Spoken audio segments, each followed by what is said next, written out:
औषध किंवा केमिकलचा वापर न करता घरातील वस्तूंचा वापर करून पुढचे 5 वर्ष तुमच्या घरामध्ये एकही पाल दिसणार नाही असा एक पॉवरफुल घरगुती उपाय आज मी तुमच्यासोबत शेअर करणार आहे, ज्याचा तुम्हाला 100% रिझल्ट मिळू शकतो।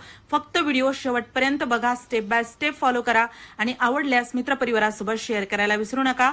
चला तर यासाठी आपल्याला काय काय लागणार आहे ते बघूयात।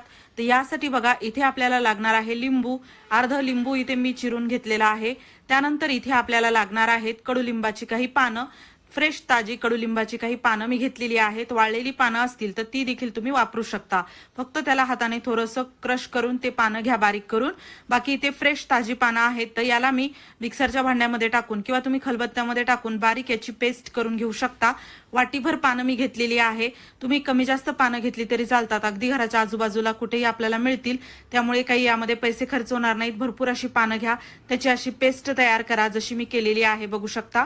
यापेक्षा मोठी झाली बारीक झाली तरी चालतं।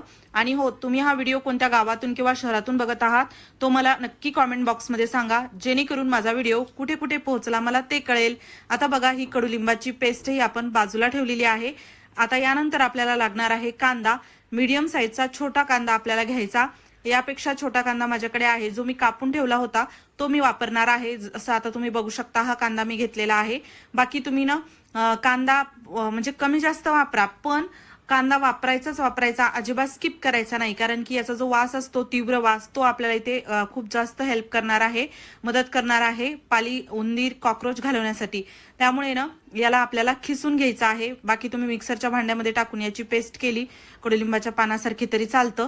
यानंतर आता बघा, जेवढा बारीक केलेला भाग आहे ना तेवढाच मी घेतलेला आहे कांद्याचा, कारण की यामध्येच असा भरपूर रस आहे कांद्याचा आणि बारीक भाग आपल्याला इथे वापरायचा आहे। त्यामुळे मी पूर्ण कांद्याची पेस्ट टाकलेली आहे कडुलिंबाच्या पेस्टमध्ये आणि त्याला आपल्याला चांगलं व्यवस्थित मिक्स करून घ्यायचं आहे, एकजीव करायचं आहे।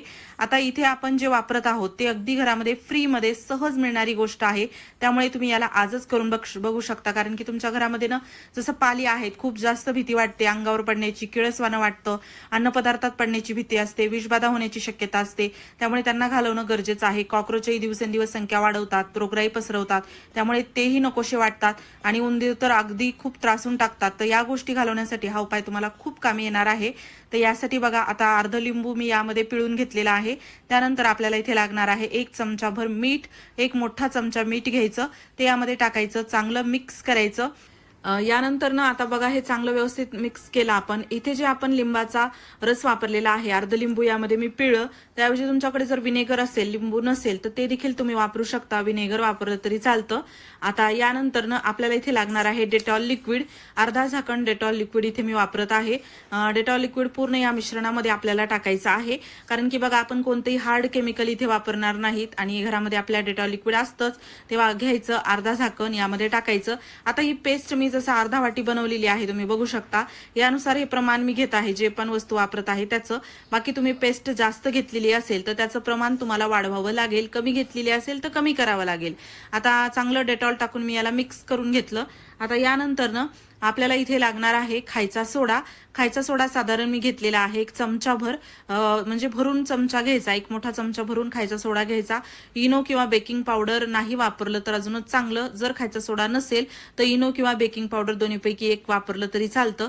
ते यामध्ये टाकायचं, चांगलं यामध्ये मिक्स करायचं। जसं आपण यामध्ये लिंबू टाकलेला आहे आणि खायचा सोडा टाकला की हे पूर्ण असं फेसाळ्यासारखं होतं, बबल्स आल्यासारखे होतात, तर हे आपल्याला असंच हवं आहे। त्यानंतर ना इथे आपल्याला हे गाळणीमध्ये टाकायचं आहे आणि एक वाटी घ्यायची दुसरी, त्या वाटीमध्ये आपल्याला हे असं गाळून घ्यायचं आहे, म्हणजे लिक्विड पूर्ण बाजूला करायचं आणि जी पेस्ट आहे ती बाजूला आपण कोरडी करणार आहोत। म्हणजे याला ना दाबून असा याचा रस काढत जायचं, म्हणजे काय होतं ना, पेस्ट आपल्याला कोरडी इथे मिळते आणि पेस्ट कोरडी आपण वापरणार आहोत, लिक्विड देखील वापरणार आहोत, 2 वेगवेगळ्या पद्धतीने। दोन्ही कसं वापरायचं काय मी माझ्या घरामध्ये वापरून दाखवणार आहे।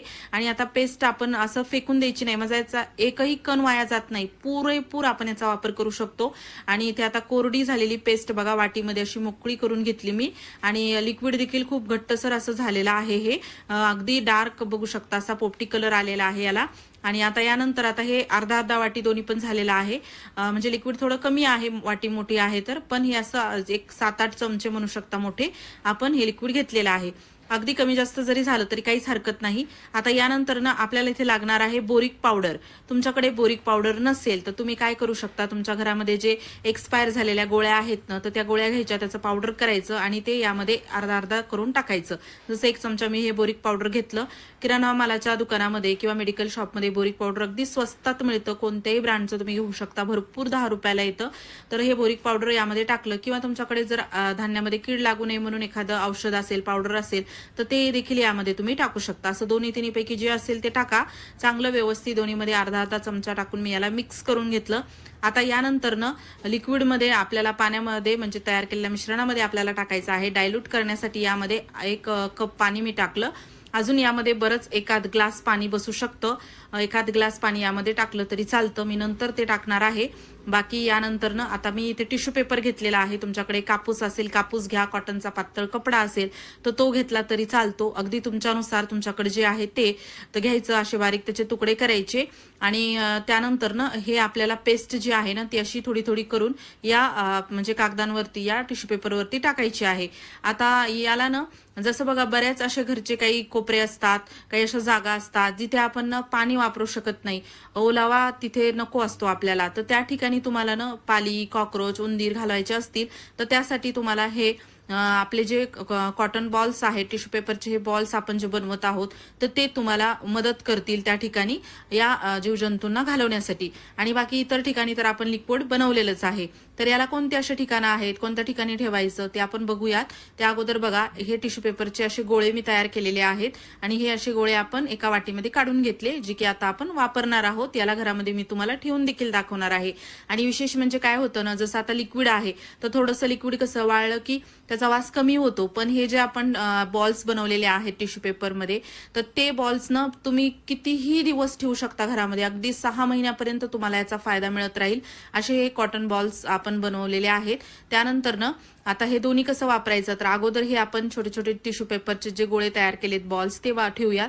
आता घरामध्ये बघा बरेच असे ठिकाणं असतात, जसं काही म्हणजे लाईटचं काम आहे, इलेक्ट्रिसिटीचं काही काम आहे, कपाट म्हणा किंवा लहान मुलांचे काही जागा असतात किंवा जे स्टडी टेबल आहे, तर अशा ठिकाणी ना म्हणजे काही उडनचं सामान आहे लाकडी, तर तिथे आपल्याला ना असं पाणी टाकता येत नाही. तर त्या ठिकाणी तुम्ही जसं कपाटामध्ये, बेडमध्ये कॉक्रोच असतील, पालीची भीती वाटत असेल तर त्या ठिकाणी हे आपण तयार केलेले कॉटन बॉल्स ठेवायचे टिश्यू पेपरचे आणि ते आपल्याला म्हणजे जिथे लिक्विड तुम्ही वापरू शकता त्या ठिकाणी हा लिक्विड स्प्रे करायचा. टॉयलेटमध्ये, बाथरूममध्ये, जिथे कुठे बाल्कनी आहे, दरवाजे आहेत, खिडक्या आहेत, जिथून पाल बाहेरून येते किंवा वारंवार जिथे पाल तुम्हाला दिसते त्या ठिकाणी हा स्प्रे करायचा.